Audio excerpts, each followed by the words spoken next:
What's that? Tell them what? I can't tell them that. Oh, hello, and welcome to Having a Drink with Mink. I'm your host, as always, Jason Mink. Thank you for joining us on this very special episode. What's so special about it? Well, this one is free, kid. That is right. There are so few things in life that are free, we figure. Well, this one was on us. Absolutely. However, to do a free episode, we've had to make a few concessions. From what I understand, Larry tells me we brought on a few sponsors. Right off the bat, you'll notice we got some RC Cola going right here. And I, for one, I can't argue with that. In a blind taste test, over 60% of folks chose RC Cola. It makes an excellent beverage on its own, or if you mix it with your spirit of choice, as I do. What's that spirit? Oh, I'll never tell. You couldn't afford me. But thank you, RC Cola, for making this broadcast in part happen. We do have another few sponsors, from what I understand. We're going to get to them in a little bit. But first, entertainment. Oh yeah, that's what it's all about. Thank you for joining us on this episode. Now, right off the bat, first thing we're going to look at, it wasn't free, but it might as well have been free. Got a damn good deal on it. Yes, I did. Back in the 1980s, Kenner released the Superpowers line of action figures. This was a wonderful representation of the DC Comics characters as they appeared at the time. And these were quite striking, especially the early waves, which featured all your favorite iconic characters. And not only did they have wonderful likenesses and some pretty nice paint, but they also had a super action feature. And what is that, you might ask? Well, a figure like Green Lantern here, he just squeezes his legs together and zappo! There he is, using his Green Lantern ring. Some imagination required. And then when it comes to the Flash, well, you would automatically assume that his powers were running based, and you wouldn't be wrong. Look at him go. That is right. Truly fantastic. Hey, it's a damn sight better than that fist-fighting Riddler, huh? But in 1989, Kenner was off doing other stuff, and Toy Biz picked up the license. Young company Toy Biz managed to snag the DC license, and using some of the superpower molds, they produced their own line of DC figures with some modifications. These guys, well, they don't have any superpowers per se. In fact, Superman can barely stand up, but I would attribute it to the RC Cola and spirits that he had earlier. But he's a splendid figure, as is Robin here. Quite nice. I wish that I had the earlier Kenner figures to compare them to you, but I don't. Maybe Larry can drop something in and we could get an idea of what that's all about. But I got these guys for like $2 a piece. I was thrilled to do so because, while I don't necessarily collect this line, once you have a couple of them standing together, well, it just gets downright inspiring. It does. So make your own Justice League movie at home. Don't wait for Zack Snyder or Josh Brolin or any of those other Hollywood bigwigs to do it for you. In 1990, Toy Biz got the Marvel license, and, well, that's all she wrote, really. When it comes right down to it, it was quite a productive era for both companies. In fact, at one point, Toy Biz was so successful, it bought Marvel Comics, and that worked out, well, okay. But we did get these wonderful figures. This is the first series figure of Spider-Man and Captain America. They also released a Hulk, I believe a Punisher, and a Silver Surfer. Pretty nifty. Cap came with a big old clumsy rocket launcher. Wasn't great as far as it goes, and Spidey has these ridiculous suction cups that, well, once you lick them a couple times, certainly don't want to lick them again. I'm not even sure if they work, but, having him, he's just a great representation of a time that will never come again, will it? No, sir. What's that? Another sponsor already? That's ridiculous, Larry. I'm sorry, folks. These are the concessions we make to having a free broadcast. Next up, from what I understand, it's Drake's Yodels. Oh, yeah, baby. They're flaky and delicious with just the right amount of chocolate and cream, and the freshness is guaranteed, according to this little duck right here. When it comes right down to it, the duck is at the factory every damn day supervising the production of these Yodels. He should be at home with his family. Quite honestly, I'm very worried about all of them because he's running himself into the ground, and his wife, well, she ain't too happy. What's that? Well, apparently I've gone off track. Yodels, folks. Okay, next up, we do have another action figure before we go any further, and you might have seen him earlier whispering into my pink shell-like ear. This is Ronald McDonald. Say hello to the folks, Ronald. Oh. What's that? Oh, my. No, man. We ain't going there. Now, in the 1970s, Mego ruled the 8-inch action figure roost, but they definitely had some competition in the form of AHI, other companies like Remco, who produced the McDonald's line of toys. They made it a point to snap up licenses that Mego wouldn't necessarily deal with, and they gave us this guy. And man alive, a number of you have already noped out of here, and I certainly understand that. Naked Woody Harrelson was here, and the second he saw this guy, he headed for the hills, you know what I'm saying? So it certainly has a powerful presence unto himself, for sure. Now, Ronald was given this, bobbing head action, so, he can answer questions. Ronald, are you evil? He assures me no. I'm not quite convinced. But he does have this benevolent come unto me pose. He can't really do much else but beckon, but hey, who am I to argue with the new hamburger messiah now? If you're curious as to how the hamburger messiah fits into the whole plan, here's a representation. It's definitely sort of culty when it comes right down to it. As the head of the cult, and then you have this guy. He's just sort of a impotent face of the whole operation. Here's the muscle, psychological terror operations, and then this guy, you don't even want to know what he's got going on back in the lab. It's really bad news. But if you can get a hamburger out of the garden, well, it's well worth it. Does that count as a plug for McDonald's? I certainly hope so, because I want him to stop whispering in my ear late at night. Okay, so you'll notice a big old box. This box is courtesy of Orrin Phillips. Orrin Phillips, you might be saying. That name sounds familiar, and well, it should. Orrin is one of the Dollar Bin Bandits. The Dollar Bin Bandits give you the best in comic creator interviews. That is right. Be sure to check out their podcast. We'll make that pop up at the link below.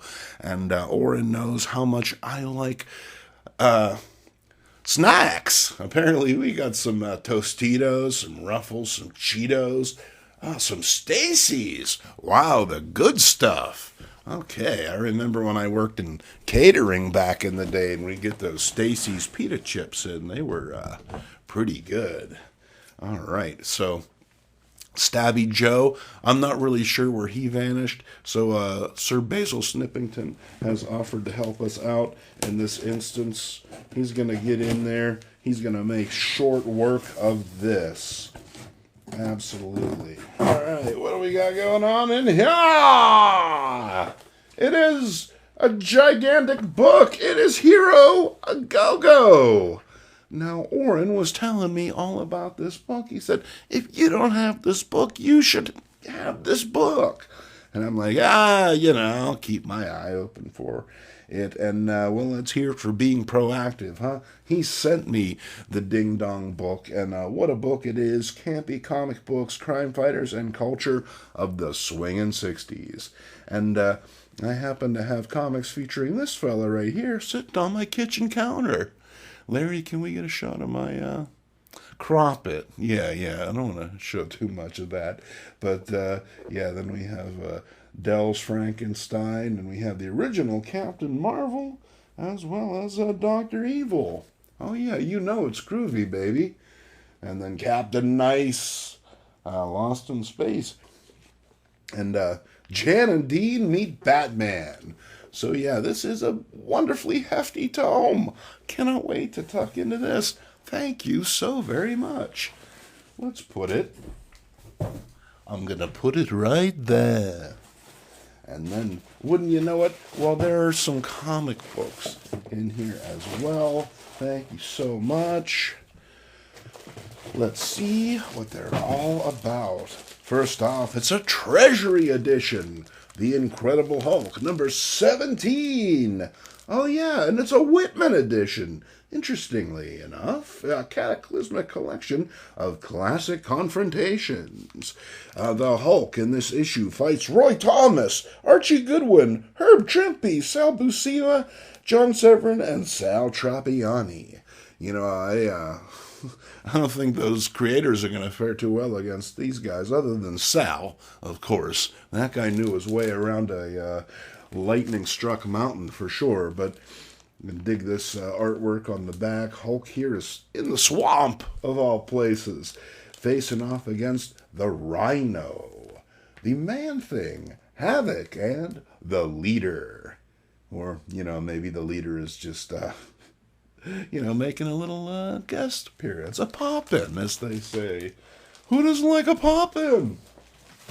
Your obligatory Seinfeld reference for this episode. And then we have Jughead's brand new jokes. Oh, I doubt that. I doubt that very much. That was one thing that the Archie writers were wonderful at, was recycling the same jokes over and over again. But, what can I say? Kids like me, we love them, don't we? So here it is. This is Archie's friend, Jughead. The brand new jokes, number 5 from May. And Jughead sure can tell a convincing story. Good stuff. And then, what's fallen on the floor? Why, it's a comic book so large, you gotta fold it in half. Because otherwise the mailman, he ain't gonna take it. No, that's how far our society has fallen, quite honestly. You can't even get the Whammo giant comic in the mail anymore. Holy smokes. Now, I've had my eye on this at my local comic book shop for a good long time, but... quite honestly, where the heck am I going to put it? I mean, kind of up to my eyeballs with comic books here. And look at all these characters on the back. Wowie zowie. This is cool. Over 1,500 action panels. It's the world's largest comic book. And it's been approved by the Comics Code. That's pretty amazing. Oh, this almost looks like a little Wally Wood work in here. I wouldn't be surprised. Well, thank you so very much, Orrin. This is amazing. All of these wonderful books are amazing. And that's not all. Oh, no. I also have a Dollar Bin Bandit sticker. All right. Larry tells me I have another sponsor that I got to get to. Oh, are you kidding me? Larry, they don't even make this anymore. It's a Thing Maker toy. It's the Fright Factory, folks. Oh, yeah. Hey, why not? If I'm going to get behind something on this channel, might as well be something like this because, hey, we can all use a change, can't we? And this does look fantastic. This toy was designed for use only with Mattel genuine plastic goop. So the stuff that your dad is making at home and telling you is just as good, don't listen to him because, we'd hate to have an accident. But dig this box art. That is super cool. However, make sure you take the plastic goop out of the bottles before you store it. I think at one point this was a frog. Well, let's see if we can peel them off here. I don't know.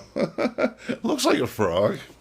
All right, well, if you happen to be in 1966, make sure you pick up a copy of the Thingmaker toy, The Fright Factory, and put it under the Christmas tree, because what kid doesn't like a red-eyed skeleton? You know what I'm saying? I know that I do.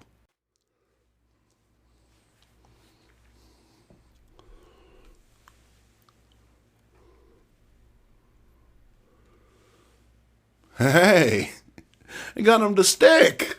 How about that? Not bad for 1990s technology, huh? I'll say. Cheers, Toy Biz. All right, so earlier I had mentioned that oftentimes the best things in life are free. And to illustrate that point, well, a big old stack of paper. Oh, you know it, baby. That's how I roll. That's just how I operate when it comes right down to it.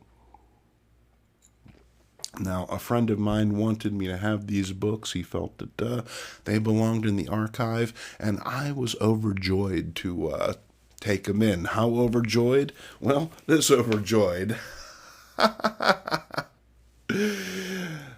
It's Screen Thrills #1. If you like exciting movies, then this is the new magazine for you. That is right. And dig that beautiful Basil Gogos cover. Basil is responsible for so many of our favorite famous monsters covers. He'd illustrated so many creatures and creeps that we wouldn't even have time to list them here, but I've always loved this particular cover. Screen Thrills Illustrated. This is a #1. You get all 3 in this first issue. Action, suspense, and adventure. Now that seems like a pretty big ticket to write when it comes right down to it. But at a glance, we get this fascinating article about the Superman serials from back in the day. And that's quite the striking image right there. For a black and white magazine, not bad. Very nice resolution, I must say. And then in that vein, how about the Dick Tracy story? That's pretty cool. Although I have to say they could have shaved that guy's nose down a little bit more. Commit to the role, bud. If you're going to have it, maybe you should go all the way. That's all I'm saying. Like these two, they went all the way. Oh, yeah. You know it. So this is wonderful. This is Screen Thrills. Thrillingly enough, Captain Marvel, perhaps the best of those 1940s serials. Certainly the best costume. Can't argue with that. So yeah, I certainly do get all 3 in this first issue. Now you got a couple Castle of Frankenstein magazines. Now when you see a magazine that's been mutilated like this, well, Fella at the newsstand, he cut the top off, sent it back to get credit for the unsold copy of the magazine, but it's still good. Most of the pages are still there. Check that out. Very trippy. And now I was delighted to read this because it has, this is the editorial, and this is written by your sort of, early 70s firebrand radical type, railing about the Nixon administration and stuff like that. And it's so bizarre because it's like, this is Castle of Frankenstein magazine. And right from the jump, you're laying into Nixon. And, I guess that was the style at the time. And we got the credits there. And then, what else is going on? Cry of the Banshee. No, I was reading this at lunch earlier today. I was at the Mandarin Gourmet in beautiful downtown Pittsburgh. If you're ever in beautiful downtown Pittsburgh, make sure you stop at the Mandarin Gourmet and have the chicken a la Mink. Oh no. And then, ha, creeper, creeper, creeper, you give me the creeps. It's Rondo Hatton. If you're a fan of Mystery Science Theater, then you've surely seen episode 702, I believe. It's The Brute Man, featuring Rondo as the Creeper. Now, Rondo featured in 3 films. The Oxbow Incident, where he starred alongside Henry Fonda, Dana Andrews, and Anthony Quinn. So, that's pretty impressive. And then we have House of Horrors, and that was where he first played the Creeper. And then The Brute Man was his sort of, bow, as it were, because shortly after that, the poor guy passed away from a heart attack. But the magazine is very interesting because it goes into depth. That's not all he did. He had a number of bit parts, and so you hear all about it. And speaking of parts, now Ingrid always made an impression on readers of magazines like me due to her presence, let's just say. And we get an interview with Robert Bloch. Wow, what a swerve. I guess pictures of Robert weren't exactly moving magazines, were they? And I could go on, but, we've got a lot more magazines to get to. Well, let's cap things off with this look at the Star Trek gang. Very nice. Suitable for framing. And then here's another Castle of Frankenstein. And since we went through the last one so extensively, we won't dwell on the interior so much, but you gotta dig that. And then what do we got going on inside? Oh, we got a map. It's a map of the planet Venus. All right. Yul Brynner in a role that will surprise you, especially when he does that thing with his eyes. Next up, from the first quarter of 1979, if the corner of the magazine is to be believed, it's the Philippine Comics Review, and this offers features on all the upcoming Filipino artists of the time. Very interesting looks at Alex Nino, Alex Toth, Ravello, and this even has a special Redondo portfolio. What's that all about? Well, we'd have to open it on up and take a look, wouldn't we? And here's some very interesting examples of Filipino art from back in the day.